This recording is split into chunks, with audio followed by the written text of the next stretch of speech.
Tiffin sambar வந்து இது மாதிரி செஞ்சு பாருங்கள். 1 கப்பு துவரம் பருப்பு எடுத்து நல்லா கழுவிட்டு குக்கரில் சேர்த்துடலாம்.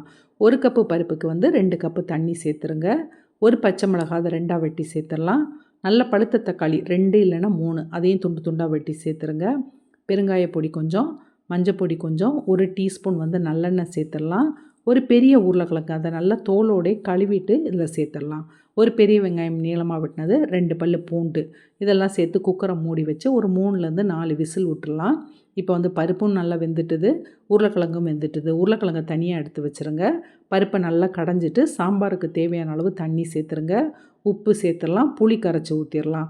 சாம்பார் பொடி வந்து ஒரு 3லேருந்து 4 டேபிள் ஸ்பூன் சேர்த்து நல்லா கலந்து விட்டுட்டு உருளைக்கிழங்கு தோலெல்லாம் எடுத்து கையை வச்சு நல்லா உடச்சிட்டு அந்த சாம்பாரில் சேர்த்துருங்க. இப்போ இதை நல்லா கொதிக்க விட்டுறலாம். சாம்பார் நல்லா கொதித்து பச்சை வாசனையெல்லாம் போன பிறகு கொத்தமல்லி இலை தூவிட்டு ஒரு கிண்டிட்டு இதை தனியாக எடுத்து வச்சுருங்க. கடாயில் எண்ணெய் சேர்த்துட்டு எண்ணெய் சூடான பிறகு கடுகு போட்டு நல்லா பொரிய விட்டுட்டு 2 காஞ்ச மிளகாவையும் சேர்த்துட்டு ஒரு 15 சின்ன வெங்காயம், ஒரு கொத்து கருவேப்பிலையும் சேர்த்து இதை நல்லா வதக்கிடலாம். வெங்காயம் நல்லா வதங்கி வந்த பிறகு இதை அப்படியே எடுத்து சாம்பாரில் ஊற்றி நல்லா கலந்து விட்டுருங்க. சாம்பார் ரெடி. ரொம்ப ஈஸியாகவும் செஞ்சிடலாம். டேஸ்ட்டும் ரொம்ப நல்லாயிருக்கும். ட்ரை பண்ணி பாருங்கள்.